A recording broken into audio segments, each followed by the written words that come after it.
এবং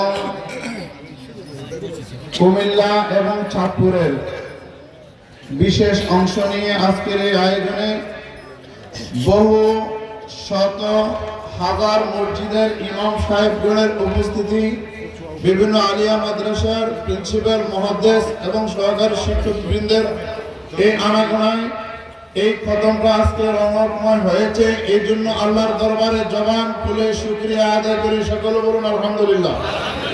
একটু জোরে বলেন আলহামদুলিল্লাহ।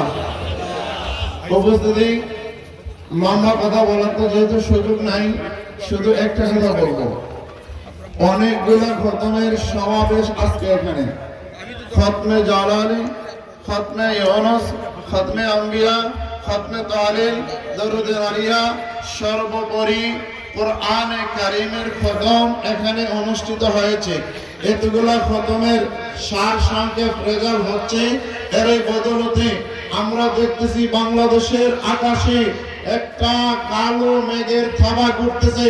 আজকের এই খতম শরীফের উসিলায় এই থাবাটা দূর হবে, এই বিশ্বাস আপনাদের আছে? হাত তুলে বলেন আছে? বাতিল যত অপশক্তি আছে এই খতম হচ্ছে তাদের জন্য একটা অ্যাটম বোমা। আমাদের মঞ্চে উপস্থিত হয়েছেন সাবেক সফল শিক্ষামন্ত্রী। আমরা একবার একসাথে উপস্থিত হয়েছিলাম, সেদিনও বলছিলাম যদি তার হাতে সুযোগ থাকে, যারা বাজার উপরে আক্রমণ করেছে তাদেরকে চিহ্নিত করে টেনে টেনে টেনে তারা যেন বিচারের আওতায় আনে। আপনারা কি একমত আমাদের সাথে? ভিডিও ফুটেজ আছে, চিহ্নিত তারা কি বলছে নবী সম্পর্কে, কি বলছে কোরআন সম্পর্কে। রাজনীতি করতে তো আপত্তি নাই, এর জন্য কি দয়াল নবীর সামনে আঘাত করবেন? কথা বলেন, আমরা কি সহ্য করবো?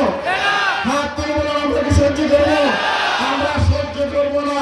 এতদিন করেছি, আর সহ্য করার ক্ষমতা এবং ধৈর্য ধারণ করার ক্ষমতা আমাদের নাই। ধৈর্যের সীমা আমাদের শেষ হয়ে গিয়েছে, এখন প্রতিবাদের সময় এসছে। এই প্রতিবাদের জন্য আজকের এই জ্বালানি খতম সহ যতগুলো খতম হয়েছে এই দেশ থেকে আজাদ, গজব, বালা মুসিবত, শুধু তাই নয় গোটা বাংলাদেশে যেন একটা শান্তির বাণী, শান্তির পয়গাম চিরস্থায়ীভাবে প্রতিষ্ঠিত হয়। আমার তৌফিকি ইল্লা বিল্লাহ। আসসালামু আলাইকুম ওয়া রাহমাতুল্লাহি ওয়া বারাকাতুহু ওয়া মাগফিরাতুহু।